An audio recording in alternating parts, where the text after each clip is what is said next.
মুসলমান ভাইরা আমার একটু খেয়াল করে দেখেন, আমরা যে আল্লাহু আকবারের আওয়াজ দিলাম, ইদ্রিস কান্দলুবি রহমাতুল্লাহি আলাইহি তার রচিত কিতাবের ভিতরে একটি ঘটনা লেখেন। আল্লাহর এক বান্দা, পাপী একটা বান্দা, দুনিয়ার জমিন থেকে শেষ হয়ে গেল, দুনিয়ার থেকে চলে গেল। দুনিয়ার থেকে যাওয়ার পরে ওই বান্দাকে যখন কবরস্থ করা হলো, দুইজন ফেরেশতা আসলো। বলেন তো দেখো, ওই দুইজন ফেরেশতার নাম কি? একজনের নাম মুনকার, অপরজনের নাম নাকির। কথা বলেন ঠিক কিনা? এই দুইজন ফেরেশতা প্রতিটা মানুষের কবরের ভেতরে আসবে সওয়াল জবাব করার জন্য।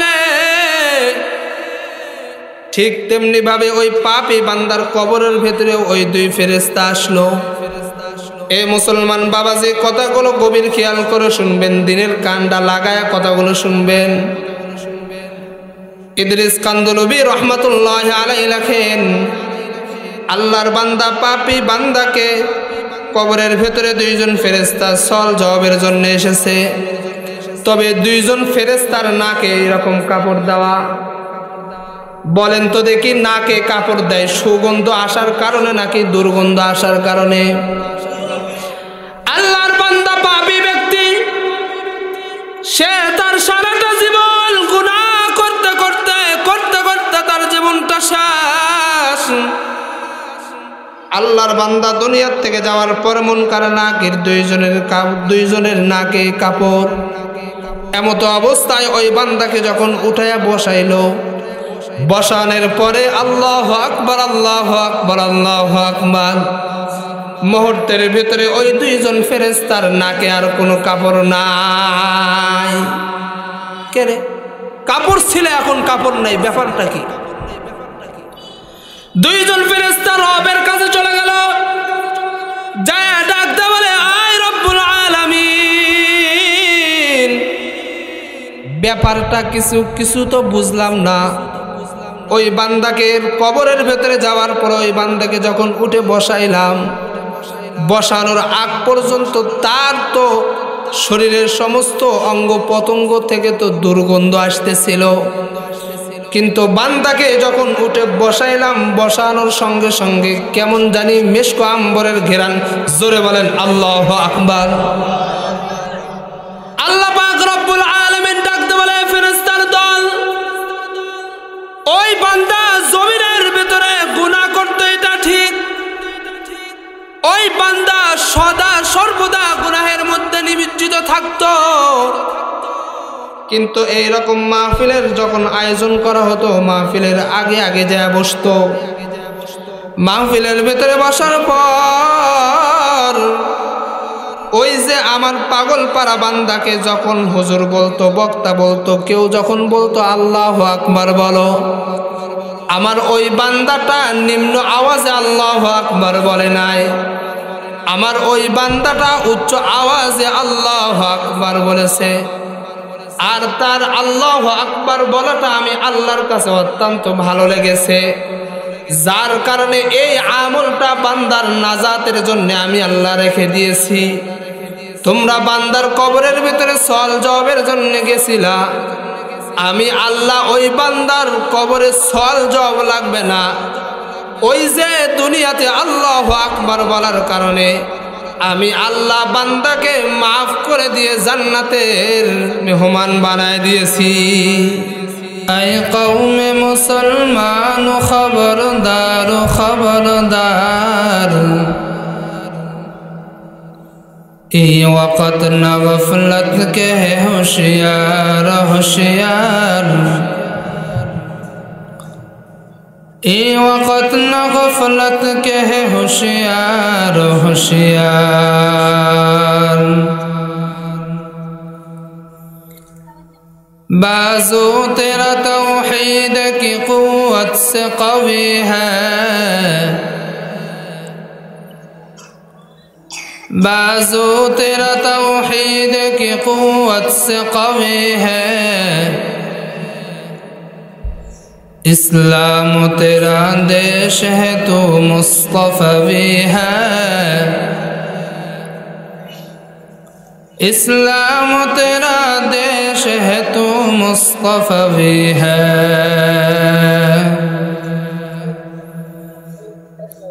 दुनिया को है उस महदी बरहक ज़रूरत,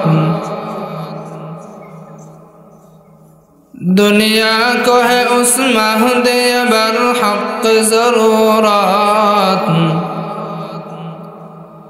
हो जिससे निगाह ज़लज़ले आलम अफ़कार,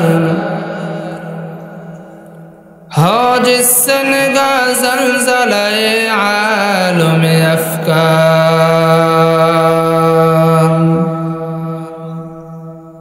सुब्हानक ला इल्म लना इल्ला मा अल्लमतना इन्नका अंतल अलीमुल हकीम। सुब्हानल्लाहि व बिहम्दिही सुब्हानल्लाहिल अज़ीम। सुब्हान रब्बिका रब्बिल इज़्ज़ति अम्मा यसिफून व सलामुन अलल मुरसलीन वल्हम्दुलिल्लाहि रब्बिल आलमीन। जबान खुले उच्च आवाज़े जिक्र करी ला इलाहा इल्लल्लाह, ला इलाहा इल्लल्लाह। जबान खुले जरा आवाज़ करे बोली ला इलाहा, ला इलाहा इल्लल्लाह, ला इलाहा इल्लल्लाह, ला इलाहा इल्लल्लाह, ला इलाहा, ला इलाहा। दाओ खुदा दाओ আমায়াবার আমার দারজ দিল, দাও খোদা দাও আমায়াবার আমার দারজ দিল। দাওয়ালির মতো বীর সেনানি, আলির মতো বীর সেনানি জগতে নিখিল। দাও খোদা দাও আমায়াবার আমার দারজ দিল। হামজাকে দাও ঘরে ঘরে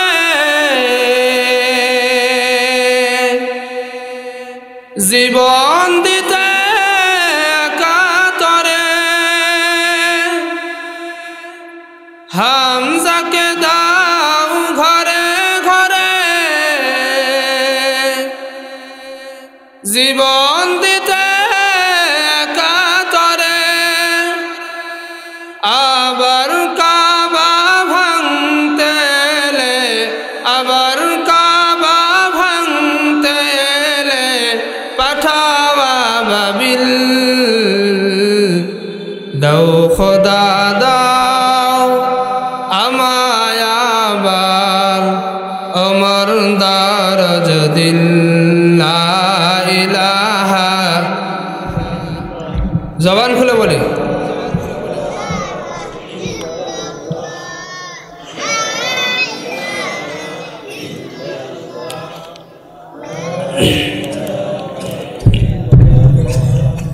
লা ইলাহা ইল্লাল্লাহু মুহাম্মাদুর রাসূলুল্লাহ। সকলে জবান খুলে পড়ি সাল্লাল্লাহু আলাইহি ওয়াসাল্লাম।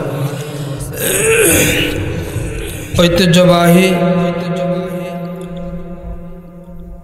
পীরহাটি দারুল উলুম কওমিয়া হাফিজিয়া মাদ্রাসা কর্তৃক আয়োজিত 2 দিনব্যাপী তাফসীরুল কোরআন মাহফিল আজ প্রথম দিন। অধ্যকার মুফতি জালসার সম্মানিত সভাপতি, সহ সভাপতি, প্রধান অতিথি, বিশেষ অতিথিবৃন্দ, আমন্ত্রিত আজকের মাহফিলে যুগের শ্রেষ্ঠ সন্তান হযরত উলামায়ে কেরাম, সামনে উপস্থিত দিনদার ইমানদার মর্দে মুজাহিদ মুসলমান ভাইয়েরা, পর্দানিশী মা বোনেরা, সর্বপ্রথম ওই মহান আলিশান দরবারে শুকরিয়া জ্ঞাপন করছি যে মহান রব্বুল আলামিন আমাদেরকে অত্যন্ত মুহাব্বত করে ভালোবেসে দুনিয়ার সকল প্রকার গুনাহের কাছ থেকে বিরত রেখে হাজারো লাখো মানুষের মধ্যে থেকে যাচাই বাছাই করিয়া দুনিয়ার ভিতরে সবচাইতে দামি একটা জায়গা কোরআন সুন্নাহর আলোচনার মজমায় যে রব আমাদেরকে বসার মতন আসার মতন তৌফিক দান করছেন, এই জন্যে ওই মহান আলিশান দরবারে শরীরের সমস্ত শক্তিকে একত্রিত করে জবানটা উচ্চ করে সবাই একবার কালিমাতুশ শুকরিয়া আদায় করে সকলে জবান খুলে পড়ি আলহামদুলিল্লাহ, আবার পড়ি আলহামদুলিল্লাহ। লক্ষ্য করি দরুদ সালাম বর্ষিত হোক বিশ্ব মানবতার মুক্তির দিশারি সাইয়্যিদুল মুরসালিন খাতামান নবিয়্যিন রাহমাতাল লিল আলামিন, যিনাকে সৃষ্টি না করলে কোনো কিছুই সৃষ্টি করা হতো না। ওই নবীর প্রতি দুরূদ পড়ি সকলে ভালোবাসা নিয়ে পড়ি সাল্লাল্লাহু আলাইহি ওয়াসাল্লাম। সম্মানিত হাজিরিন,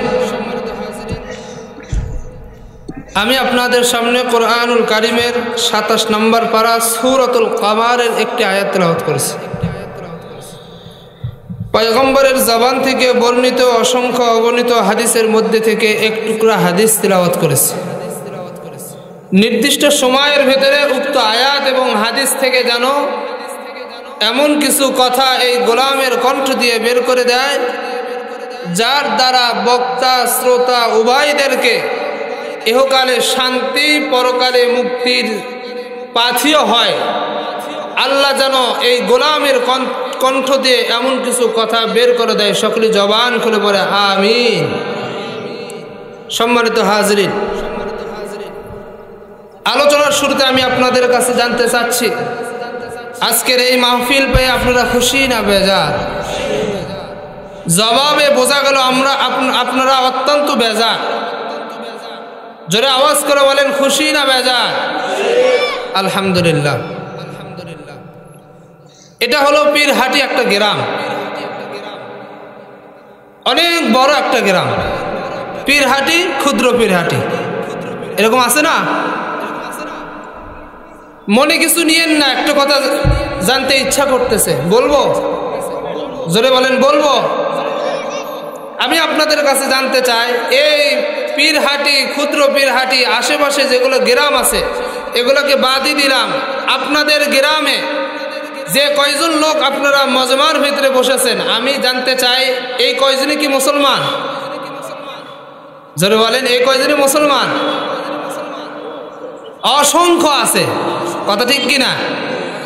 আমার পূর্বে আমার বড় ভাই, শ্রদ্ধেয় বড় ভাই মুফতি গোলাম রব্বানী আজহারি সাহেব দামাত বারাকাতুহু অত্যন্ত সুন্দর আলোচনা করতেছিলেন। তেনার আলোচনার মধ্যে আমার আলোচনা কি আর হবে, বড়দের নির্দেশ বিদায় এখানে উপস্থিত হয়েছি। এই যে পীরহাটি গ্রামের ভেতরে অসংখ্য অগণিত মানুষ আছে মুসলমান, কথা ঠিক না? যারা আল্লাহ বিশ্বাস করে, নবী বিশ্বাস করে, এই সমস্ত কিছু বিশ্বাস করার পরে কোরআনের মজমা, হাদিসের মজমা, কোরআনের আলোচনা, হাদিসের আলোচনা যেই জায়গায় হয় সেই জায়গার দামটা কেমন একটু শোনেন। পয়গম্বরের হাদিস জবানে বর্ণনা করেন। আল্লাহর পয়গম্বর বলেন, قال رسول الله صلى الله عليه وسلم المجلس فقه خير من عبادة 60 سنة أو كما قال عليه الصلاة والسلام। পয়গম্বর বলেন, পৃথিবীর ভিতরে যে সমস্ত জায়গায় কোরআন এবং হাদিস নিয়ে আলোচনা করা হয়, কোরআন এবং সুন্নাহ নিয়ে আলোচনা করা হয়, ওটা পৃথিবীর কোনো জায়গা হয় না, জায়গা থাকে না ওই সময় ওটা জান্নাতের একটা বাগান হয়ে যায়। জোরে বলেন সুবহানাল্লাহ। আল্লাহ কুরআনুল কারীমের ভিতরে বলেন, মা আসাবা মিন মুসিবাতিন মিন হাসানাতিন ফামিনাল্লাহ ওয়া মা আসাবাকা মিন সাইয়্যাতিন ফামিন নাফসিক।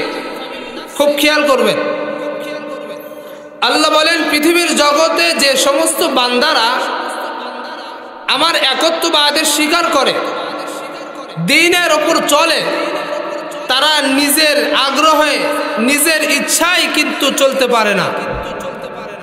আমি আল্লাহ যাদেরকে দয়া করি, আমি আল্লাহ যাদেরকে অনুগ্রহ করি, একমাত্র কেবলমাত্র তারাই এই সমস্ত মজমার ভিতরে বসতে পারবে। জোরে বলেন সুবহানাল্লাহ। তাহলে এখান থেকে আমরা স্পষ্ট হয়ে গেলাম, আমাদের প্রতীয়মান হয়ে গেল যে রব আমাদেরকে অত্যন্ত মহাব্বত করে। কথা ঠিক কিনা? ভালো কাজ করার তৌফিক দিয়েছেন বিদায় তো আমাদেরকে ভালোবাসেন। কথা ঠিক না? আমার আগে আমার বড় ভাই আলোচনা করতেছিল যে হিন্দুদের পূজায় বর্তমান যে পরিস্থিতি, হিন্দুরা ঠিক মতে সনম সনম বলে রাখবে সুযোগটাও পায় না মুসলমানের ভিড়াভিড়িতে। কথা ঠিক না ব্যাঠি? অনেক বিধর্মীরা, অনেক হিন্দুরা এটা দিয়ে তারা অস্থিরতা বোধ করে, তারা অনেক সময় মুসলমানদেরকে গালিগালাজও করে, বেহায়া মুসলমান। অথচ একটু আমরা খেয়াল করলাম না, আমাদের এই যে একটা মজমা কোরআনের মাহফিল, কোনো হিন্দু আসছে? কথা বলেন, কোনো হিন্দু আইছে? কোনো বিধর্মী কেউ আইছে? তারা জানে এই মাইকের আওয়াজ তাদের কান পর্যন্ত যখন চলে গেছে, তারা এখন বুঝতে পারতেছে এটা মুসলমানদের উৎসব, মুসলমানরাই যাবে, আমাদের ওখানে যাওয়ার, আমাদের ধর্মে এটা নিষেধ আছে। কিন্তু মুসলমান আমরা কি হইলাম? আজকে আমাদের কোন জিনিসটা আমাদের ধরেছে, যার কারণে আমরা ইসলাম থেকে দূরে, দিন থেকে দূরে, যার কারণেই তো আমরা এত সংখ্যাগরিষ্ঠ হওয়ার পরেও, এত সংখ্যক মুসলমান হওয়ার পরেও ফিলিস্তিনের মুসলমানরা মার খাচ্ছে। কথা বলেন ঠিক কিনা? যাদের হাতে ফিলিস্তিনরা মার খাচ্ছে তাদের সংখ্যা একেবারেই কম, মুসলমানের 3 ভাগের 1 ভাগও না, 250 কোটি মুসলমান। আর যাদের হাতে ফিলিস্তিন মার খাচ্ছে তারা 60 থেকে 80 লক্ষ ইহুদি বিধর্মী। 250 কোটি মুসলমান যদি মুখের থুতু ফেলায়, তারা বঙ্গোপসাগরের মতন ঢেয়ে বঙ্গোপসাগরে চলে যাবে। জোরে বলেন ঠিক কিনা? কিন্তু আজকে মুসলমানের ভিতরে মুসলমানিত্ব নাই। আজকে আমরা মনে করি যে তার সাথে বিবাদ হয়েছে, সেই বুঝুক, আমার দরকার নেই। আরে ভাই, সামাজিক বিরোধ যদি হয়, আমরা পূর্বে দেখেছি, পূর্বে মুরব্বীদের থেকে শুনেছি, যদি মহল্লার ভেতরে সামাজিক বন্ধনে আবদ্ধ এমন কেউ যদি কাউকেও যদি কেউ আঘাত করে, তাহলে সমস্ত সমাজের সমস্ত মানুষ তার প্রতিবাদ করে। এরকম ছিল না মুরব্বী? কিন্তু বর্তমান সময়ে কি? আজকে আমরা আমাদের ভেতরে একতাবদ্ধ নাই। আজকে আমরা ইসলাম থেকে দূরে, মুসলমান দিন থেকে দূরে থাকার কারণে আজকে মুসলমানদের ওপর ইহুদি খ্রিস্টানরা, বিধর্মীরা মুসলমানদের ওপর আক্রমণ করার সাহস পাইতেছে। জোরে বলেন কথা ঠিক কিনা? যদি আজকে আমরা যদি মুসলমানিত্ব নিয়ে থাকতাম, দিনের উপর থাকতাম, ইসলামের উপর থাকতাম, আমার বিশ্বাস শুধু ফিলিস্তিন কেন, গোটা পৃথিবীর যত বিধর্মীরা আছে তারা মুসলমানদের ওপর কথা বলার সাহস পাইত না। জোরে বলেন ঠিক কিনা? মুসলমান ভাইরা আমার কথাগুলো ভালো করে বুঝবেন। আল্লাহর পয়গম্বর বলেন, পৃথিবীর ভিতরে যে সমস্ত জায়গায় কোরআন হাদিসের আলোচনা হয়, পৃথিবীর ভিতরে যেই জায়গায় কোরআন হাদিস নিয়ে গবেষণা করা হয়, ওই সময়টা, ওই জায়গাটা দুনিয়ার কোনো জায়গা থাকে না। ওই জায়গাটা আল্লাহর পয়গম্বর বলেন, ওই জায়গাটা জান্নাতের একটা টুকরা হয়ে যায়। জোরে বলেন সুবহানাল্লাহ। আল্লাহর পয়গম্বর বলেন, ওই সমস্ত মজমার ভিতরে যে সমস্ত বান্দারা উপস্থিত হইতে পারবে,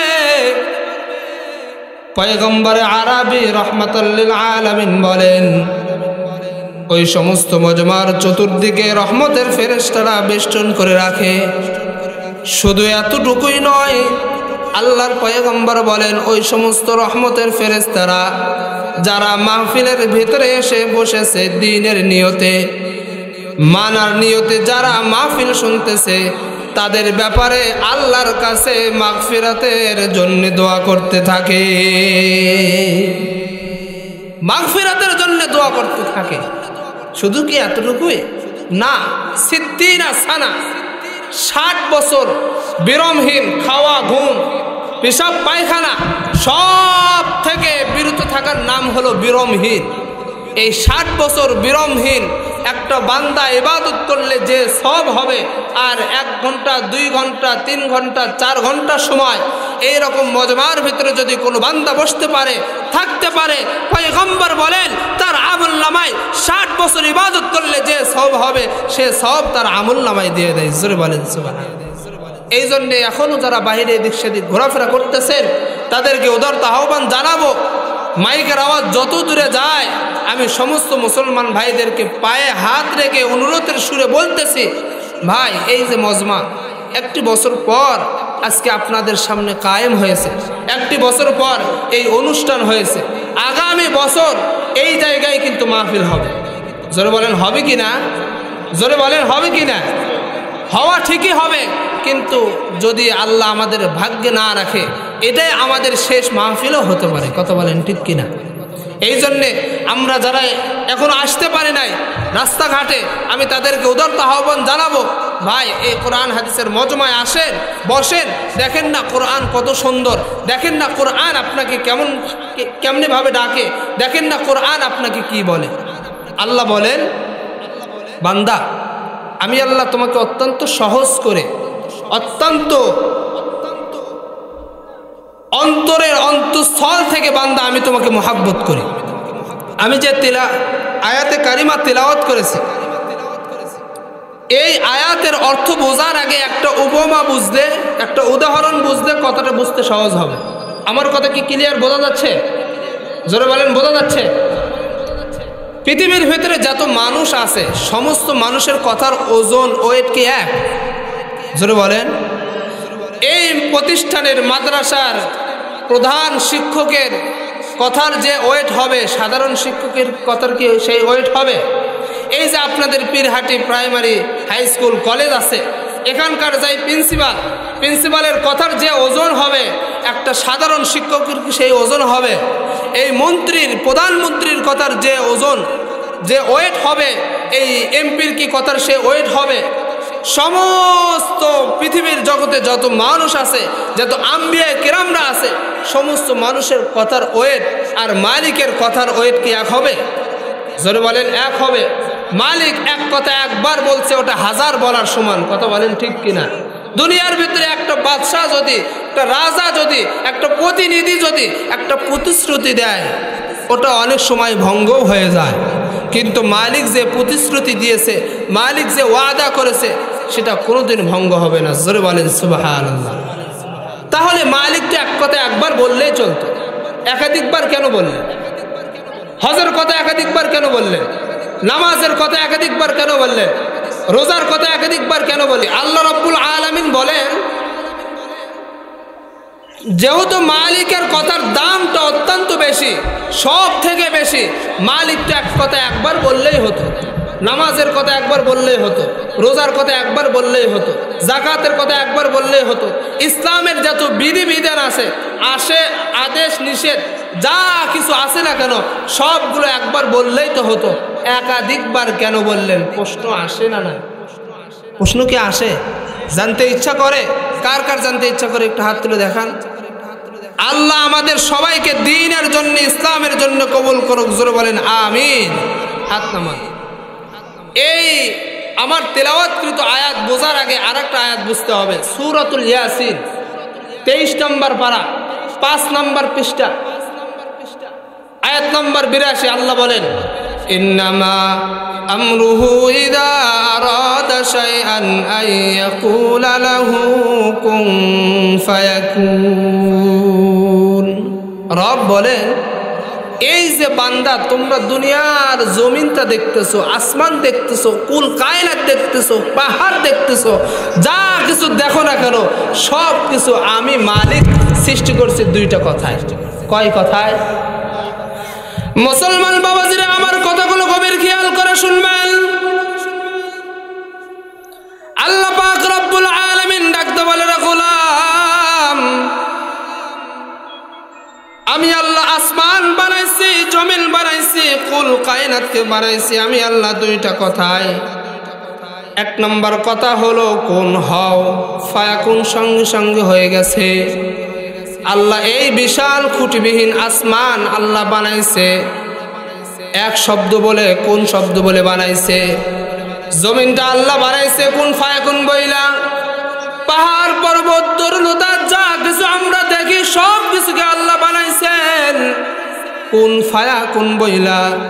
কিন্তু রব্বে কারীম আমাদেরকে কিন্তু কোন ফায়াকুন বলে বানায় নাই, আমাদেরকে কি বলে বানাইছে আল্লাহ নিজেই বলেন, লিমা খলাকতু বিয়াদাই, আমি আল্লাহ এই বান্দাদেরকে মানুষদেরকে সৃষ্টি করেছি আমার কুদরতে হাত দ্বারা। জোরে বলেন আল্লাহু আকবার।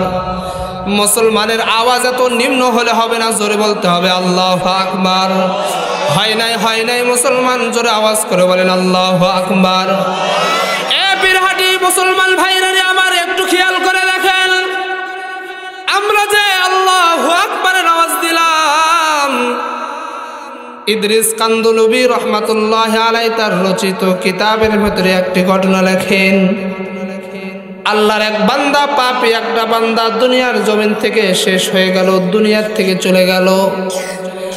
দুনিয়ার থেকে যাওয়ার পরে ওই বান্দাকে যখন কবরস্থ করা হলো, দুইজন ফেরেশতা আসলো। বলেন তো দেখো ওই দুইজন ফেরেশতার নাম কি? একজনের নাম মুনকার, অপরজনের নাম নাকির। কথা বলেন ঠিক কিনা? এই দুইজন ফেরেশতা প্রতিটা মানুষের কবরের ভেতরে আসবে সওয়াল জবাব করার জন্য। ঠিক তেমনি ভাবে ওই পাপী বান্দার কবরের ভেতরে ওই দুই ফেরেশতা আসলো।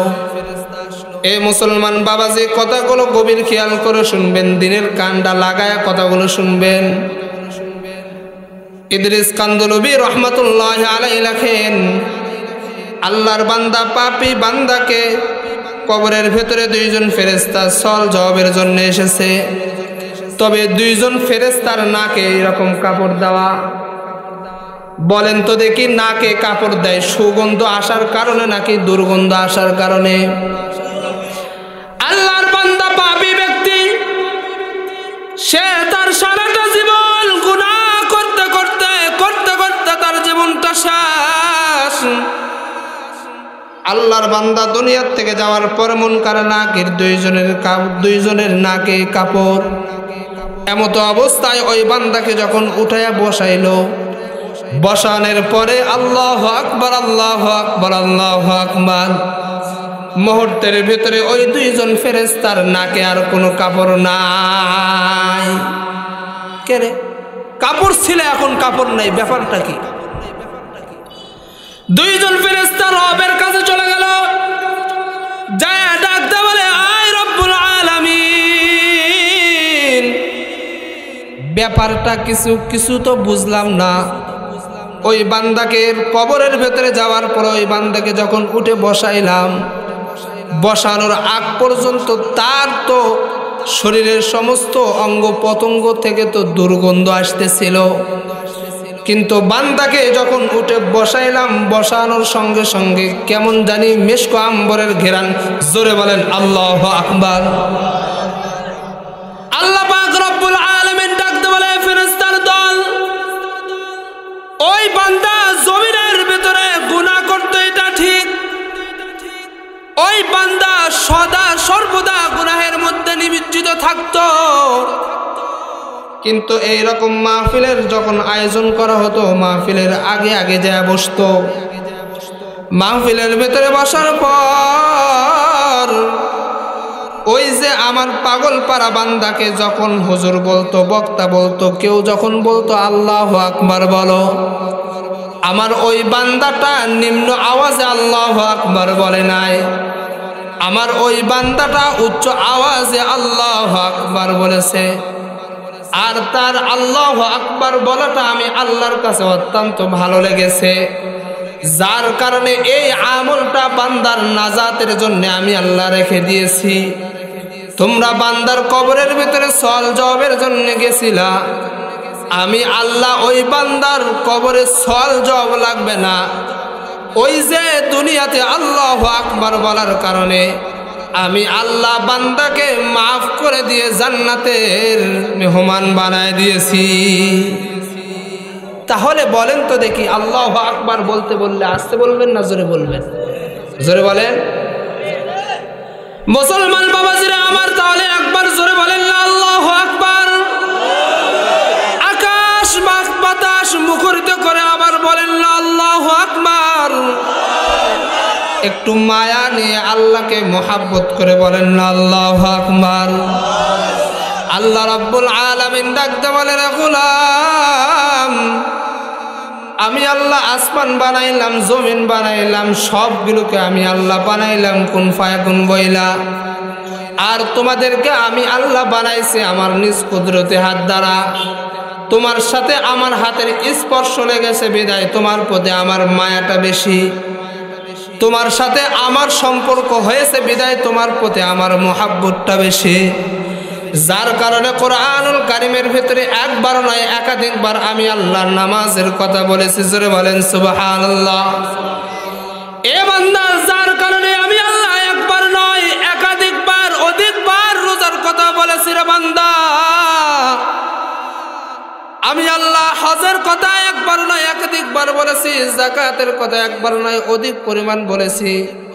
কারণ বান্দা, তুমি একে প্রথমবার বলার পরে তোমার দিলে যদি রেখাপাত না করে, দ্বিতীয়বার শোনার পরে যেন তোমার দিলের ভিতরে রেখাপাত করে, এই জন্য আমি দ্বিতীয় জায়গায় বলেছি। বান্দা দুইবার হওয়ার পরে তিনবারের বেলায় যেন তুমি জাহান্নামের ভয়ে যেন আমি আল্লাহর কুদরতে পায়ে সিজদা দাও, এই জন্যে আমি আল্লাহ পাক রব্বুল আলামিন নামাজের কথা একাধিকবার কোরআনুল কারীমের ভেতরে বলেছি। আমার তিলাওয়াতকৃত আয়াত, সেই আয়াতটাও আল্লাহ একই সূরায় একই পারায় একবার না চারবার নিয়ে এসেছেন। জোরে বলেন মারহাবা। কয়বার নিয়ে এসেছেন? চারবার।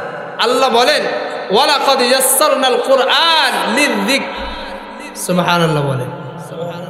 এ বান্দা, আমি আল্লাহ যে কোরআনকে নাজিল করেছি, অবতীর্ণ করেছি, অত্যন্ত সহজ, একেবারে সহজ, এর মতন সহজ দুনিয়ার ভিতরে কোনো বই পুস্তক নাই। সুবহানাল্লাহ বলবেন না?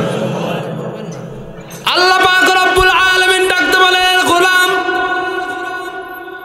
দুনিয়ার ভিতরে যত বই পুস্তক তোমরা দেখো, কোরআন ব্যতীত রেখে আসমান থেকে যতগুলো কিতাব আমি আল্লাহ দুনিয়ার জমিনে নাজিল করেছি, এই সমস্ত কিতাবগুলো আমি আল্লাহ অত্যন্ত কঠিন করে নাজিল করেছিলাম, কিন্তু আমি রব এই কোরআনকে অত্যন্ত সহজ করে বানাইছি। কেন? আমি আল্লাহ এই কোরআনকে সহজ করে বানানোর কারণ হলো, বান্দা তোমরা এখান থেকে উপদেশ গ্রহণ করো। বাজর বলেন সুবহানাল্লাহ। যার কারণে তো এই সমস্ত মাদ্রাসায় দেখা যায় ছোট্ট ছোট্ট বাচ্চা ঠিক মতে কথাই বলতে পারে না, নিজের পরিচয়টা ঠিক মতে দিতে পারে না, কিন্তু 30 পারা কোরআনুল কারীমকে বুকে ধারণ করে চলতেছে। আছে না নাই? জোরে বলেন আছে না নাই? এখান দ্বারা প্রতীয়মান হইল রে মুসলমান, আল্লাহ বলেন, বান্দা আমি আল্লাহ অত্যন্ত সহজ করে কোরআনকে নাজিল করেছি। বান্দা তুমি এই কোরআন থেকে শিক্ষা অর্জন করো, বান্দা তুমি এই কোরআনকে বুকে ধারণ করো, বান্দা তুমি এই কোরআন যা বলেছে তা মেনে নিয়ে তুমি জান্নাতের মেহমান হয়ে যাও। কোরআনুল কারীমের অন্যতরে 15 নম্বর পারা সূরাতুল বনী ইসরাঈল 2 নম্বর পৃষ্ঠা আয়াত নম্বর 9 আল্লাহ পাক রব্বুল আলামিন বলেন, ইন্না হাদাল কুরআনা ইয়াহদি লিল্লাতী হিয়া আকওয়াম ওয়া ইউবাশশিরুল মুমিনিনা আল্লাযীনা ইয়া'মালুনাস সালিহাতি আন্না লাহুম আজরান কাবীরা। আমি আল্লাহ পাক রব্বুল আলামিন নিশ্চয় তোমাদের প্রতি যে কোরআনুল কারীমটি আমি আল্লাহ নাযিল করলাম, এই কোরআনুল কারীম অত্যন্ত সহজ এবং সঠিক পথ প্রদর্শন করে এবং সরল পথ প্রদর্শন করে। যারা নেক কাজ করে মুমিন যারা হবে তাদের জন্য সুসংবাদ। এই কোরআনুল কারীমকে বুকে ধারণ করার কারণে কিয়ামতের ময়দানে তাদেরকে উত্তম জাযা, কিয়ামতের ময়দানে তাদেরকে মহা পুরস্কারে পুরস্কৃত করবে। জোরে বলেন সুবহানাল্লাহ। কেমন পুরস্কারে পুরস্কৃত করবে আলোচনার মধ্যে ইনশাআল্লাহ বুঝতে পারবেন। আল্লাহ পাক রব্বুল আলামিন কোরআনুল কারীমের সূরাতুজ জুমার 23 নম্বর পারা 20 নম্বর পৃষ্ঠাে আয়াত নম্বর 27 আল্লাহ বলেন, ওয়ালাকাদ দরাবনা লিন-নাস ফি হাযাল কুরআন মিন কুল্লি মাসালিন লাআল্লাহুম ইয়াতাযাক্কারুন। আল্লাহ বলেন, হে গোলাম, আমি আল্লাহ কোরআনুল কারীমের ভিতরে ছোট থেকে ছোট, বড় থেকে বড় সমস্ত দৃষ্টান্ত বর্ণনা করেছি। জোরে বলেন সুবহানাল্লাহ। এই দৃষ্টান্ত বর্ণনা করার কারণ হলো তোমরা যেন এই কোরআন থেকে উপদেশ গ্রহণ করতে পারো। জোরে বলেন সুবহানাল্লাহ। প্রথম আয়াতে আল্লাহ বলেন সহজ করেছি উপদেশ গ্রহণের জন্য, মনে আছে তো? দ্বিতীয় আয়াতে আল্লাহ বলেন এই কোরআনুল কারীম যারা বুকে ধারণ করবে, এই কোরআন বান্দাকে এত সুন্দর সঠিক পথ দেখায়। এই কোরআনুল কারীমকে যারা বুকে ধারণ করবে, তিলাওয়াত করবে, ওই সমস্ত ইমানদারদের জন্য, ওই সমস্ত মুসলমানদের জন্য সুসংবাদ, কিয়ামতের ময়দানে মহা পুরস্কারে পুরস্কৃত করবে। জোরে বলেন সুবহানাল্লাহ। মুসলমান ভাইরা আমার 3টা তিলাওয়াতকৃত আয়াত, এই 3টা তিলাওয়াতকৃত আয়াতের সমন্বয়ে আল্লাহ বলেন, বান্দা আমি আল্লাহ সহজ করেছি, আমি আল্লাহ সঠিক পথ দেখাইছি, সমস্ত দৃষ্টান্ত বর্ণনা করেছি। এই সমস্ত কিছু করার মানে হলো, বান্দা তুমি এখান থেকে উপদেশ গ্রহণ করো। আমার খুতবার মধ্যে তিলাওয়াতকৃত আয়াতের ভিতরে আল্লাহ বলেন, আয়াতের শেষ অংশে আল্লাহ বলেন, ফাহাল মিন মুদ্দাকির, আসো কি কেউ এমন এই কোরআন থেকে শিক্ষা অর্জন করবা? আল্লাহু আকবার বলেন। এ বান্দা, তোমাদের ভেতরে কেউ কি এমন আছো এই কোরআনটা বুকে ধারণ করবা? এই বান্দা, তোমাদের ভেতরে কোনো বান্দা কি এমন আছে যে এই কোরআন যে পথে চলতে বলেছে সেই পথে চলবে? আল্লাহ পাক রব্বুল আলামিন বলেন, কোরআন যেই পথে চলতে বলেছে, বান্দা যদি ওই পথে চলে, আমি আল্লাহ ওয়াদা করলাম ওই বান্দাকে অবশ্যই অবশ্যই এই কোরআন জান্নাতের মেহমান বানায় দিবে। জোরে বলেন সুবহানাল্লাহ। তাহলে এই কোরআনুল কারীমের সাথে আমাদের সম্পর্ক রাখা দরকার আছে না নাই? জোরে বলেন আছে না নাই? যদি আমরা এই কোরআনুল কারীমের সাথে সম্পর্ক রাখি, সম্পর্ক রাখার আগে আমাদের এই কোরআন কারীম পড়তে জানতে হবে, নাকি এমনি না জানে হবে? কি একজনের সাথে সম্পর্ক রাখার আগে তার পরিচয় আগে জানতে হবে, তার ওয়ের জানতে হবে, তার মানটা কতখানি সেটা আগে জানতে হবে। কথা বলেন ঠিক কিনা? আল্লাহ বলেন, সর্বপ্রথম তোমাকে এই কোরআনুল কারীম পড়তে হবে। কেন? আমি আল্লাহ সহজ করেছি। 10 পাতার নামাতার মতন এইরকম নয়, একবারে অত্যন্ত সহজ, সহজ থেকে সহজ। যার কারণেই তো ছোট্ট একটা বাচ্চা, আগামীকালকে আপনাদের এই মাদ্রাসা থেকে 3 জন হাফেজ ফারেগানি ছাত্রদেরকে পাগড়ি প্রদান করা হবে। খোঁজ নিয়ে দেখে সেই 3 জন ছেলেটা দুনিয়ার আভাবই বোঝে না। কথা বলেন ঠিক কিনা?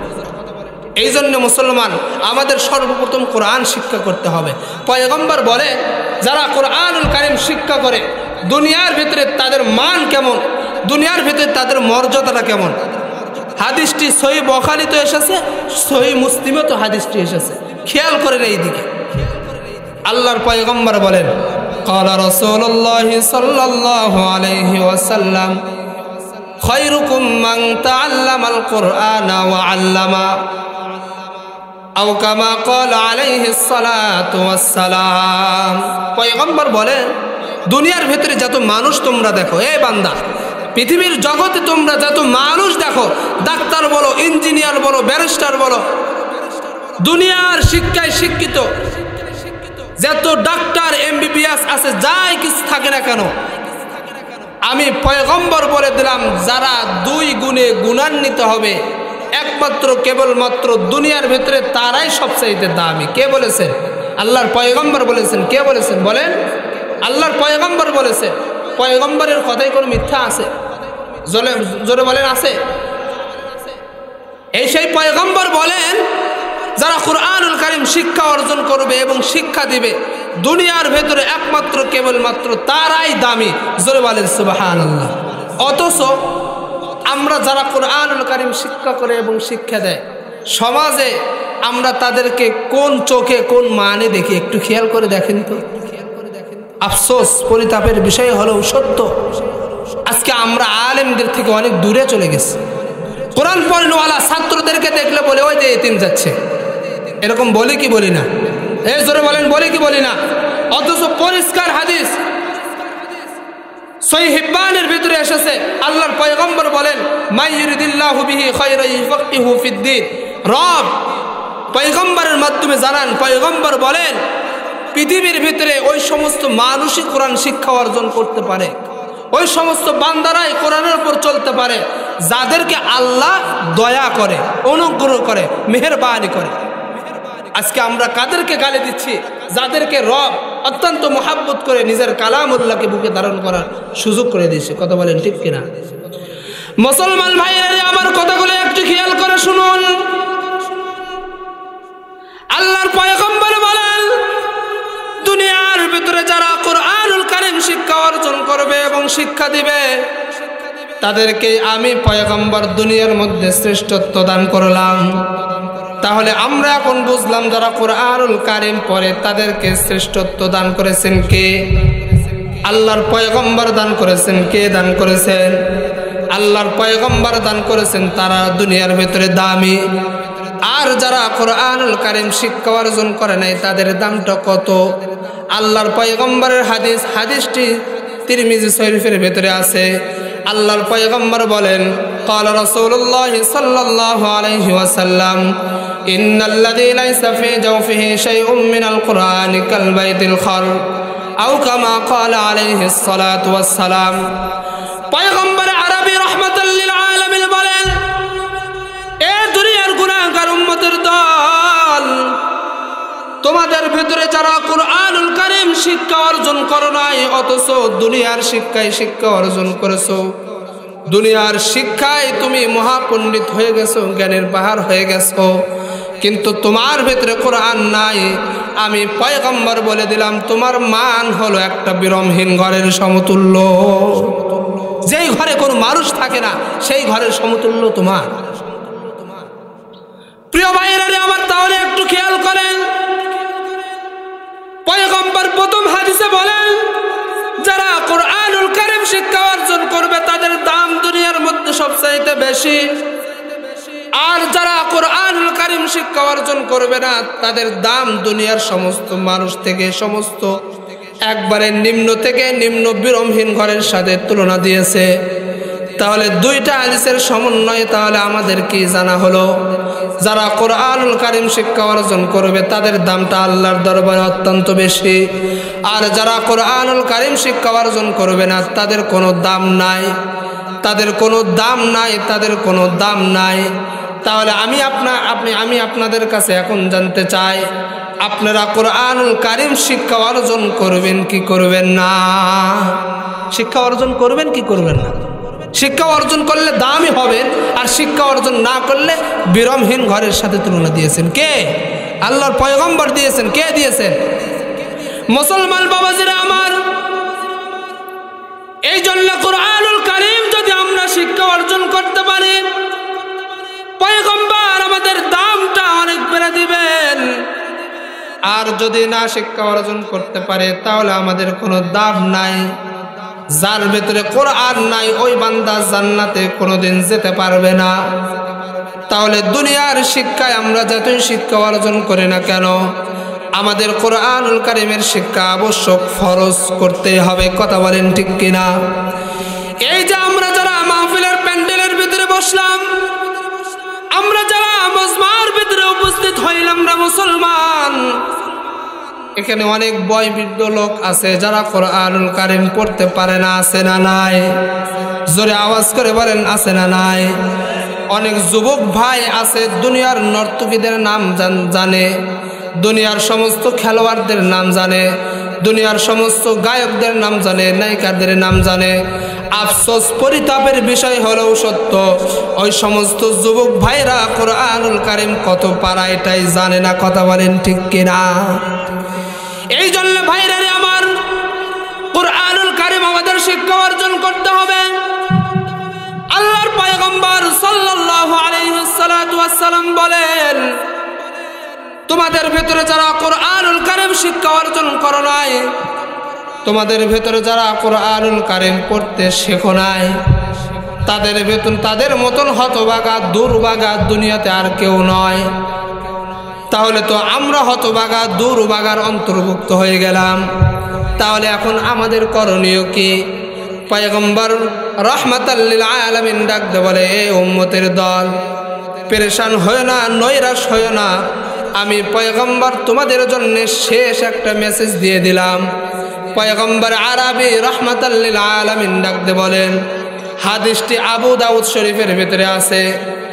পয়গম্বর আরবি রাহমাতাল লিল আলামিন বলেন, قال رسول الله صلى الله عليه وسلم من قرأ القرآن وعمل بما فيه ألبس والداه تاجا يوم القيامة أو كما قال عليه الصلاة والسلام। পয়গম্বর আরবি রাহমাতাল লিল আলামিন ডাকতে বলে, এ উম্মতের দল, তোমাদের ভিতরে যারা কোরআনুল কারীম শিক্ষা অর্জন করো নাই, বা শেখার মতন তোমার ওইভাবে তুমি সুযোগও তৈরি করতে পারো নাই, আমি পয়গম্বরের পক্ষ থেকে তোমাকে লাস্ট একটা ওয়ার্নিং দিয়ে দিলাম। এ মুসলমান, আমার নিজের কোনো বানানো কথা বলতেছি না, আমার শিক্ষকরা আমাকে বানানো কথা, মন গড়ো কথা আমাকে শিখায় নাই। পয়গম্বরের জবানে বর্ণিত হাদিস থেকে কথাগুলো বলতেছি, খুবই খেয়াল করে শুনবেন। পয়গম্বর আরবি রাহমাতাল লিল আলামিন বলেন, তোমাদের ভিতরে যারা কোরআনুল কারীম শিক্ষা অর্জন করে নাই, আমি পয়গম্বরের পক্ষ থেকে লাস্ট একটা ওয়ার্নিং তোমাদেরকে দিয়ে দিলাম। এই বান্দা, তোমাদের ঔরস জাত থেকে যে সমস্ত সন্তান দুনিয়াতে আবির্ভাব হবে, আসেছে বা আসবে, তাদেরকে তোমরা কোরআনুল কারীম শিক্ষা দিবা।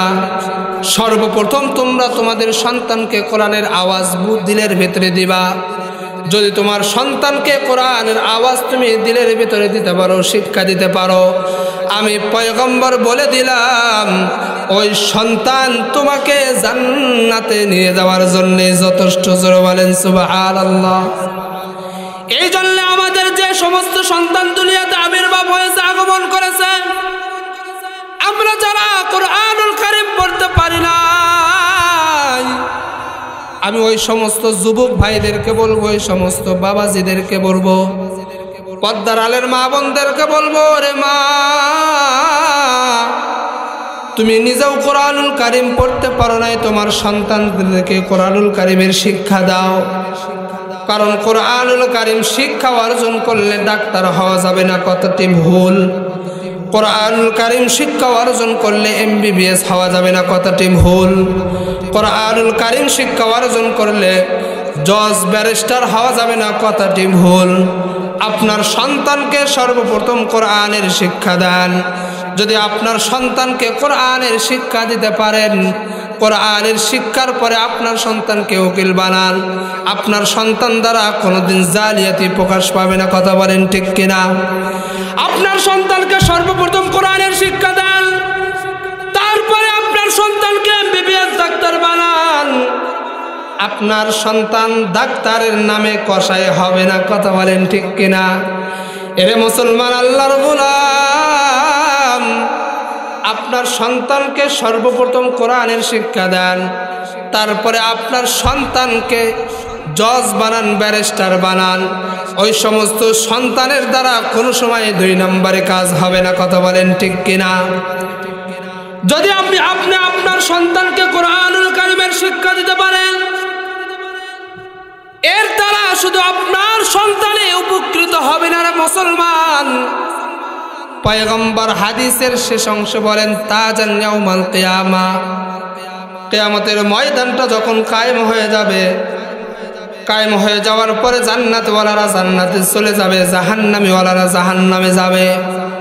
জান্নাতীওয়ালাদেরকে নিয়ে রব এইরকম একটা মজমা করবে, আয়োজন করবে, পুরস্কার বিতরণ করবে। ওই সময় ডাকতে বলবে পীরহাটির আব্দুল করিম কোটায়, তুমি এইদিকে আসো। লোকেরা জিজ্ঞাসা করবে কি ব্যাপার, ওই যে আব্দুল করিমকে কেন ডাকতেছে জানতে চায়। গায়বী আওয়াজ আসবে, ওই আব্দুল করিমকে আল্লাহ পাক রব্বুল আলামিন নিজ কুদরতি হাতে পুরস্কার দান করবে। আল্লাহু আকবার। এ মুসলমান, আওয়াজ হয় নাই? জোরে বলেন আল্লাহু আকবার। লোকেরা জিজ্ঞাসা করবে কেন তাকে পুরস্কার দিবে, আমাদেরকে কেন দিবে না? জবাবে তারা জানতে পারবে ওই যে আব্দুল করিম তার সন্তানকে কোরআনের হাফেজ বানাইছে। আল্লাহু আকবার। লোক এই জবাবটি শোনার পরে নিস্তব্ধ হয়ে যাবে। আল্লাহ পাক রব্বুল আলামিন ডাকতে বলবে আব্দুল করিম, তুমি আমার সামনে আসো। সমস্ত মানুষ ওখানে উপস্থিত হবে। আদম পয়গম্বর থেকে নিয়ে কিয়ামত পর্যন্ত যত মানুষ দুনিয়াতে আসবে, সমস্ত মানুষ ওই মজমার ভেতরে উপস্থিত হবে। তাহলে বালিশে মাথা লাগায় একটু চিন্তা করে দেখেন রে মুসলমান, ওই দিন মজমাটা কত সুন্দর হবে, কত বড় হবে। অগন্তি অগণিত মানুষ হবে। কথা বলেন ঠিক কিনা? ওই সময় আব্দুল করিমকে ডাকতে বলবে আব্দুল করিম, তুমি এইদিকে আসো।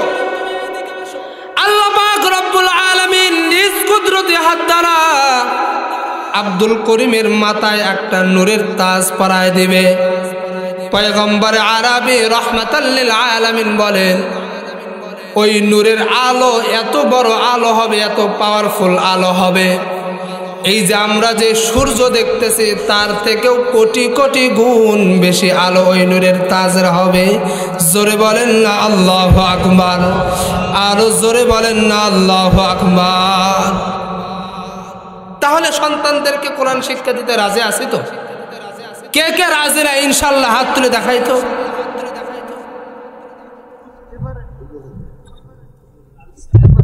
হুশ নাই মা, পানি আন গিলাস খায়।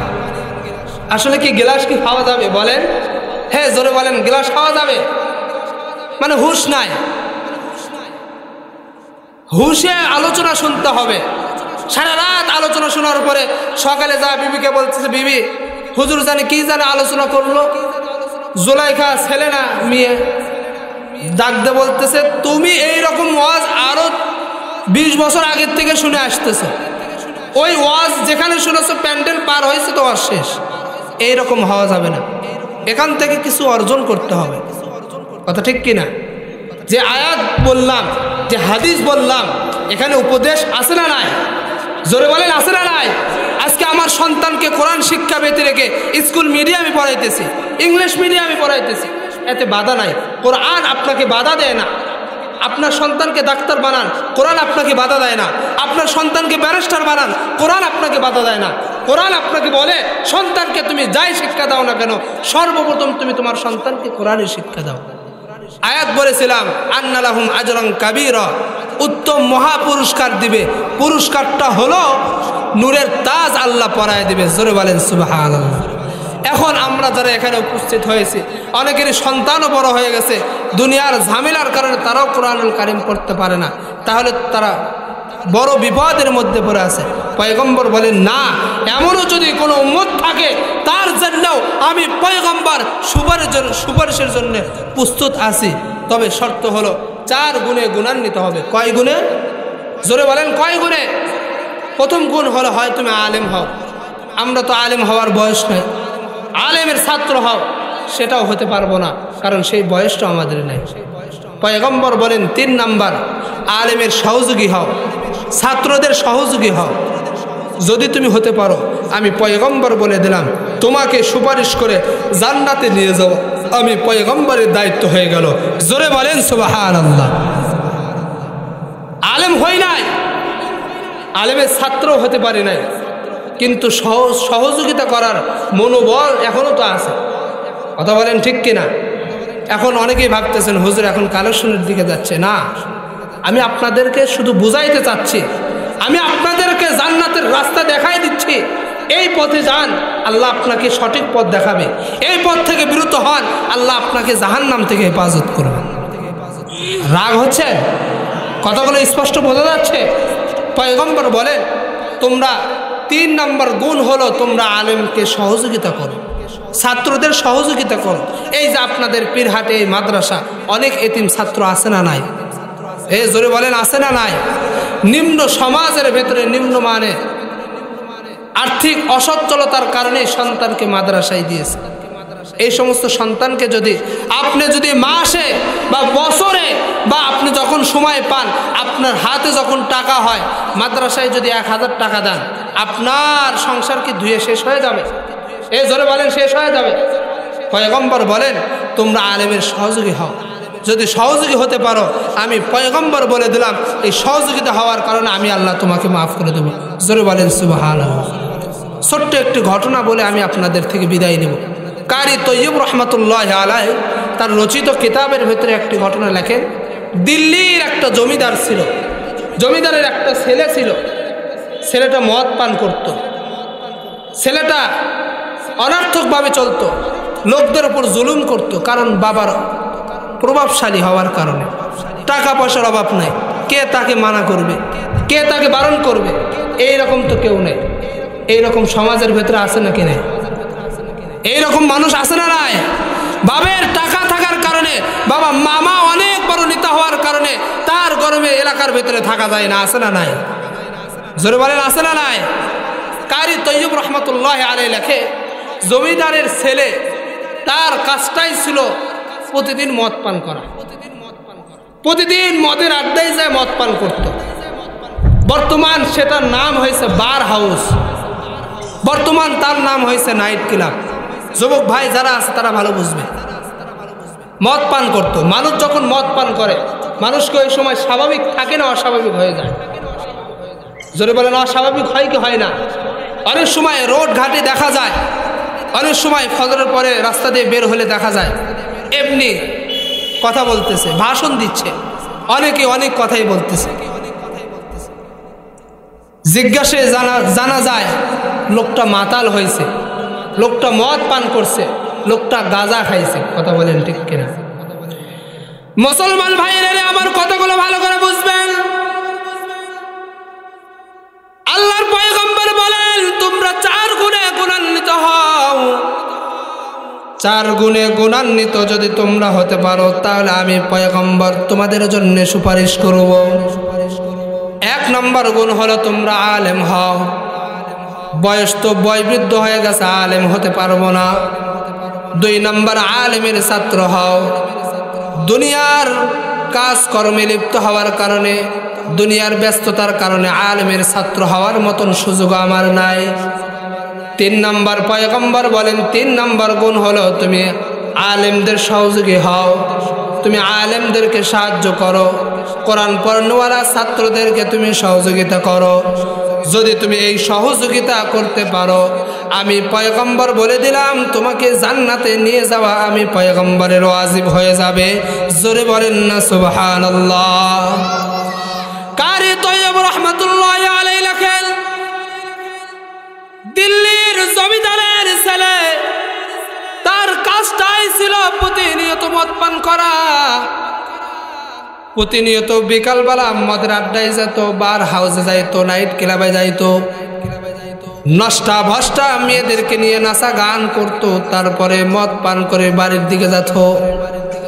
আল্লাহর বান্দা জমিদারের ছেলে প্রতিদিনের ন্যায় আজকেও ঘর থেকে বের হয়েছে, মদের আড্ডায় যাবে, নাইট ক্লাবে যাবে, বার হাউসে যাবে। কথাগুলো গভীর খেয়াল করে শুনুন। ও পদ্মার আলের মা বোনেরা, ভালো করে কথাগুলো গভীর খেয়াল করে শুনবেন। কেন আপনার সন্তানকে আপনি কোরআনের শিক্ষা দিবেন না?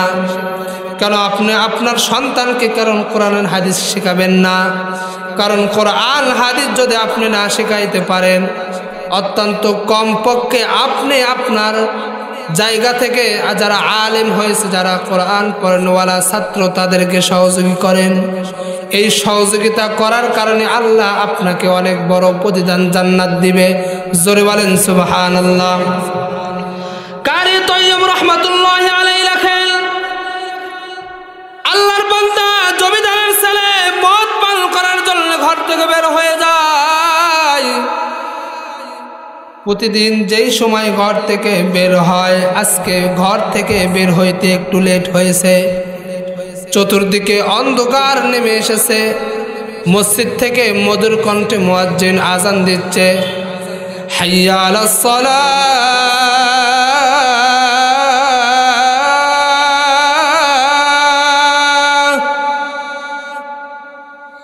এইভাবে মুয়াজ্জিন আজান দিচ্ছে মসজিদ থেকে মধুর কণ্ঠে। কিন্তু আল্লাহর বান্দা জমিদারের ছেলে তো ওইদিকে, তার কোনো খবর নাই। মদ পান করার জন্য রওনা হয়েছে। যে পথ দিয়ে মদের আড্ডায় যায়, ওই পথের পাশে একটা কবরস্থান। রাত বিরাতে ওই কবরস্থানের পাশ দিয়ে আল্লাহর বান্দা বাড়িতে যায়, কোনো আওয়াজ পায় না।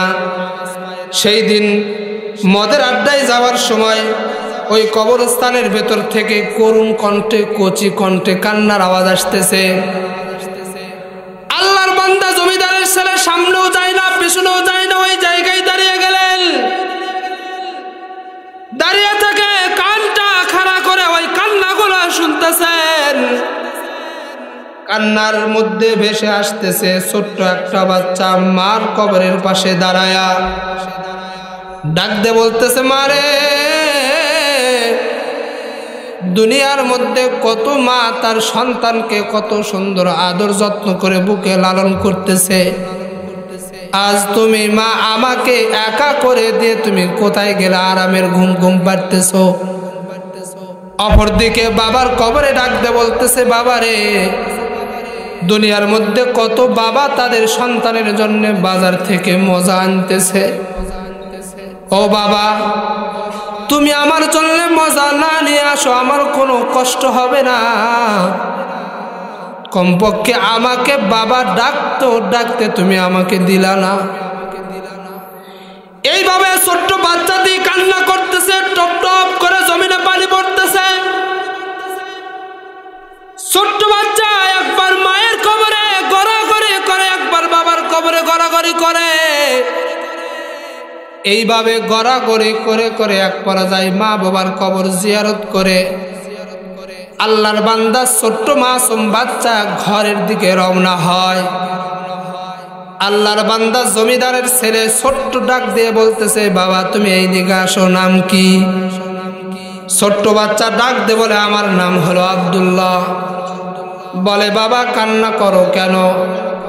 বলে, ওইটা আমার মায়ের কবর, বাবার কবর, মা বাবার কবর জিয়ারত করলাম, কান্না করলাম। আল্লাহর বান্দা জমিদারের ছেলে ডাকতে বলতেছে, হ্যাঁ এটা বুঝলাম, তুমি তোমার মায়ের কবরে বাবার কবরে কান্নাকাটি করলা, দোয়া করলা, এটা তো আমি জানি। কিন্তু কেন জানে কান্নার মধ্যে ফিসফিস করে তোমার মাকে কি জানো বললা, তোমার বাবাকে কি জানো তুমি বললা। ছোট্ট আব্দুল্লাহ ডাকতে বলে, বাবাজি, ওই যে আমার মায়ের কবর, বাবার কবর, মা বাবার ইচ্ছা ছিল আমাকে কোরআনের হাফেজ বানাইবে। আমার মা বাবার ইচ্ছা ছিল আমাকে কোরআনের হাফেজ বানাইবে, আলেম বানাইবে। কিন্তু ভাগ্যের কি নির্মম পরিহাস, আমার বাড়িতে আগুন লাগার কারণে মাও মারা গেছে, বাবাও মারা গেছে। দুনিয়াতে আপনজন বলতে আমার আর দুনিয়াতে আর কেউ নাই। তবে আমার মা বাবার ইচ্ছাটা পূরণের জন্য মাদ্রাসায় যাওয়ার পরে শিক্ষক আমাকে বলে, বাবা নিজ টাকা খরচ করে পড়তে হবে, যেহেতু দুনিয়াতে আমার আপন বলতে কেউ নাই। যার কারণে আমি নিরুপায় হয়ে মা বাবাকে বলে গেলাম, মারে তোমাদের ইচ্ছা ছিল হাফেজ হওয়ার জন্যে, অর্থের অভাবে হাফেজ হতে পারলাম না, মনে কিছু তোমরা নিও না। এইভাবে ছোট্ট আব্দুল্লাহ কান্না করতেছে। আব্দুল্লাহর এমন করুণ ঘটনা শোনার পরে জমিদারের ছেলে আব্দুল্লাহকে বুকে জড়াই নিয়ে ডাকতে বলে, রে আব্দুল্লাহ, তুমি আর কান্না করবে না রে আব্দুল্লাহ,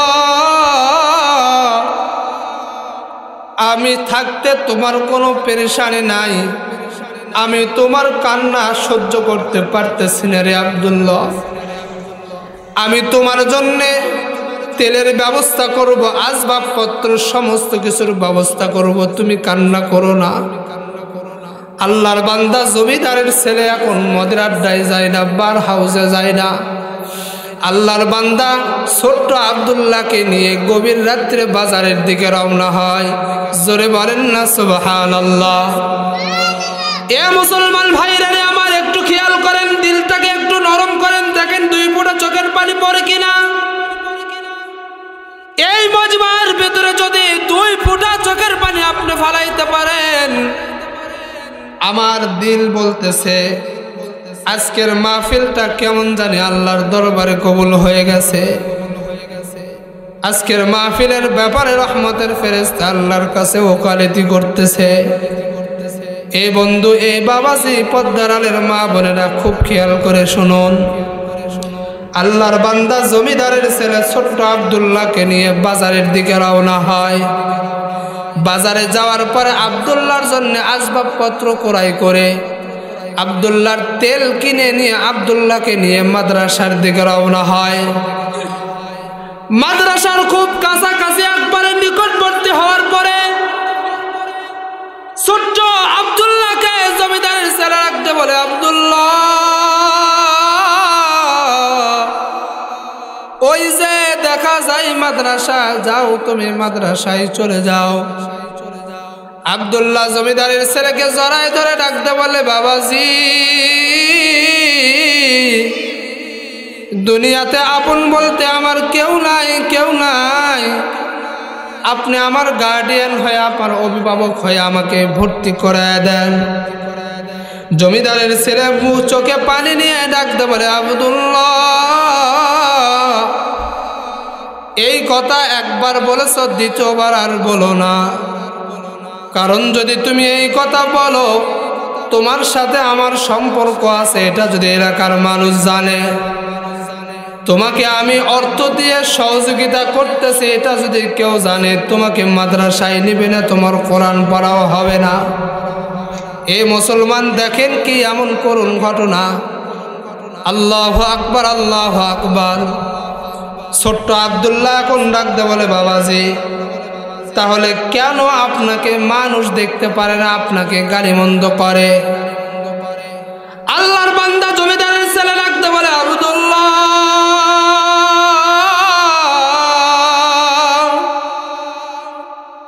দুনিয়ার ভেতরে আমি তো কোনোদিন ভালো কাজ করি নাই, মানুষদের সাথে ভালো আচরণও করি নাই। মানুষ আমাকে দেখে ভয় পায় আমার বাপ প্রতাপশালী হওয়ার কারণে। মানুষ আমাকে সম্মান করে আমার বাপ বড় একজন নেতা হওয়ার কারণে। এ আব্দুল্লাহ, দুনিয়ার মধ্যে আমার একটা পরিস্থিতি আছে, আমি হলো গুনাহগার। দুনিয়াতে আমার একটা পরিস্থিতি আছে, আমি হলো নাফরমান। দুনিয়াতে আমার একটা পরিচয় আছে, আমি হলো জালেম। আমি জালেম। আব্দুল্লাহ, বাবা মনে কিছু নিও না বাবা, ওই যে মাদ্রাসা আছে, যাও তুমি মাদ্রাসায় যাও। ছোট্ট আব্দুল্লাহ 1 কদম 2 কদম সামনের দিকে যায়, আবার পিছনে এসে জমিদারের ছেলেকে জড়াই ধরে ডাকতে পারে, বাবাজি, আপনি একমাত্র কেবলমাত্র আপনি আমার বাবার আশা পূরণের জন্য সহায় হয়েছেন। আমার মায়ের আশা পূরণের জন্য আপনি আমাকে সহযোগিতা করতেছেন। আল্লাহ যেন আপনাকে এর প্রতিদান উত্তম যাচাই দান করেন। এর প্রতিদান যেন আল্লাহ রাব্বুল আলামিন আপনাকে অনেক সম্মানিত করে। হে মুসলমান, কথাগুলো গভীর খেয়াল করে শোনেন, বেশি সময় আমি লম্বা করব না। আল্লাহর বান্দা জমিদারের ছেলের থেকে ছোট্ট আব্দুল্লাহ মাদ্রাসার দিকে রওনা হয়। মাদ্রাসায় যাওয়ার পরে ভর্তি কার্যক্রম শেষ করে আব্দুল্লাহ পড়া শুরু করে দিলেও এই দিক থেকে আল্লাহর বান্দা জমিদারের ছেলে নাইট ক্লাবে যায় না, বার হাউসে যায় না, মদের আড্ডায় যায় না, বাড়িতে চলে গেলেন। বাড়িতে যাওয়ার সময় সব সময় চোখ দিয়ে টপ টপ করে পানি পড়া শুরু হয়ে গেছে। আহারে, কত টাকা অনর্থকভাবে শেষ করে দিয়েছে, নষ্ট করে দিয়েছে। আল্লাহর বান্দা জমিদারের ছেলে, তার ভেতরে এখন আখিরাতের ভয় ঢুকে গেছে। দেখেন মুসলমান কোরআনের পক্ষে থাকার কারণে আল্লাহ তার মান মর্যাদাটা কত উঁচু করে দিয়েছে। আল্লাহর বান্দা জমিদারের ছেলে নাইট ক্লাবে না যায় বাড়িতে গেলেন, বাড়িতে যায় রাত্রিবেলা যখন ঘুমের ঘরে গেলেন, সকালবেলা ঘুম থেকে সবাই উঠল, আল্লাহর বান্দা জমিদারের ছেলে সকাল আর হলো না। আল্লাহর বান্দা সকাল হলো না, আল্লাহর বান্দা পরকালের যাত্রী হয়ে গেলেন। আল্লাহর বান্দা জমিদারের ছেলে পরকালের যাত্রী হয়ে গেলেন। চতুর্দিকে এলান হয়ে গেল, তোমরা কি জানোনি আল্লাহর বান্দা জমিদারের ছেলে দুনিয়াতে আর নাই। এই খবরটা শোনার পরে কেউ শুকরিয়া আদায় করে, কেউ বলে যাক ভালো হয়েছে, এলাকাটা এখন ঠান্ডা হবে। এমন মানুষ আপনাদের এলাকায় আছে না নাই? জোরে বলেন। যাকে দেখে সবাই ভয় করে কিন্তু তাকে কেউ মোহাব্বত করে না, অন্তর থেকে আছে না নাই? এই জন্য তো কবি বলেন, এমন জীবন তুমি করবে গঠন, মরিলে হাসিবে তুমি কাঁদিবে ভুবন। এরে বান্দা এমন জীবন তুমি করিও না গঠন, মরিলে কাঁদিবে তুমি হাসিবে ভুবন। আল্লাহর বান্দা দুনিয়ার থেকে চলে গেলেন, সকল মানুষের ভেতরে খুশিতে আত্মহারা হয়ে গেল। ঘৃণার কারণে কেউ তার কাছে যায় না, এমনকি তার মা বাবাও তাকে অন্যত্রে দাফন করবে এমন মানুষ খুঁজে পায় না। এইভাবে একদিন নয়, 2 দিন নয়, 3 দিন অতিবাহিত হয়ে গেছে। আল্লাহর বান্দার কবর, আল্লাহর বান্দার জন্য কেউ কবর খনন করে না, তাকে শেষ গোসলটাও করায় না, কাফনের কাপড়ও পরায় না, কত ঘৃণা করে তাকে। কিন্তু রবের কোরআনকে সহযোগিতা করার কারণে, কোরআন পড়নেওয়ালাদেরকে সহযোগিতা করার কারণে তার মর্যাদাটা আল্লাহর দরবারে কেমন। ওই যে আব্দুল্লাহ যেই মাদ্রাসায় ছিল, ওই মাদ্রাসার প্রধান শিক্ষককে রাত্রেবেলায় আল্লাহর পয়গম্বর স্বপ্নে যুগে ডাক দিয়ে বলতেছে, ক্যারে তোমরা এখনো আল্লাহর পাগল পারা বান্দা আশিককে তোমরা এখনো কেন দাফন করলা না? আব্দুল্লাহর হুজুর মনে করেছে মনে হয় অনেক বড় আল্লাহওয়ালা কোথাও মারা গেছে। পরক্ষণিক আল্লাহর পয়গম্বর ডাক দিয়ে বলতেছে, ওই যে জমিদারের ছেলে যাকে তোমরা ঘৃণা করে তার কাছেও যাও না, তার জন্য কবর খনন করো না, তাকে লাশটাও ধোয়াও না, জানাজারও পড়াও না। আল্লাহর বান্দা জমিদারের ছেলের এমন কথা শুনে সকাল হওয়ার পরে উস্তাদজি এলাকার ভিতরে সবাইকে ডাক দিলেন, মুরব্বীদেরকে ডাকতে বলতেছেন, পয়গম্বর আদেশ করেছে। সবাই তো হতবাক হয়ে গেছে, আশ্চর্য হয়ে গেছে, কি ব্যাপার? আমরা তো সবাই জানি সে সবচাইতে বড় খারাপ, পয়গম্বর এমন কেন স্বপ্নে তাকে দেখাইলো, ব্যাপারটা বুঝলাম না। সবাই আশ্চর্য হয়ে আছে। আল্লাহর পয়গম্বর রাহমাতাল লিল আলামিন আব্দুল্লাহর হুজুরকে যেইভাবে বলেছে, আব্দুল্লাহর হুজুর নিজ হাতে ওই আল্লাহর বান্দা জমিদারের ছেলেকে গোসল করাইছে। সবাই একত্রিত হয়ে গেছে, পয়গম্বর স্বপ্নে যোগে দেখাইছে। দূর দূরান্ত থেকে অনেক মানুষ জানাজার ভিতরে সমাগম হয়েছে। আল্লাহর বান্দা জমিদারের ছেলের জানাজার নামাজের জন্য সবাই উপস্থিত হয়ে গেছে। আব্দুল্লাহর হুজুর নামাজের জন্য যখন সামনের দিকে যায়, পেছন থেকে কেমন জানি করুণ কণ্ঠে কান্না করতেছে। কান্নার ভঙ্গিমা দেখে আব্দুল্লাহর হুজুর সামনের দিকে না যায় ডাকতে বলে, কে এমন কান্না করে? জানতে পারলেন ছোট্ট আব্দুল্লাহ কান্না করে। হুজুর ডাকতে বলে, কি বাবা তোমার কি হয়েছে, এমন সময় কান্না করো কেন? ছোট্ট আব্দুল্লাহ হুজুরকে ডাকতে বলে, হুজুর গত কয়েকদিন আগে আপনার কাছে এসেছিলাম কোরআন শিক্ষা অর্জনের জন্যে। আপনি বলেছেন নিজ টাকা খরচ করে তেল কিনে বাতি লাগায় তারপরে কোরআন পড়তে হবে। আমি বলেছিলাম তেল কিনে দেওয়ার মতন আমার কোনো অভিভাবক নাই। আপনি বলেছিলেন তাহলে আমরা পারবো না। কিন্তু পরের দিন কিভাবে আমি তেলের ব্যবস্থা করলাম আর আমি এই কোরআন কারীম পড়লাম। আল্লাহর বান্দা জমিদারের ছেলে আপনারা যাকে আল্লাহু আকবার, আপনারা যার জানাজার জন্য আপনারা উপস্থিত হয়েছেন, এলাকার সমস্ত মানুষ আপনারা তো সবাই জানেন তার গুনাহের কথা, কিন্তু আমি তো জানি সে আল্লাহর পক্ষে, কোরআনের পক্ষে, কোরআন পড়নেওয়ালাদেরকে সহযোগিতা করেছে। বলে কি এমন করেছে?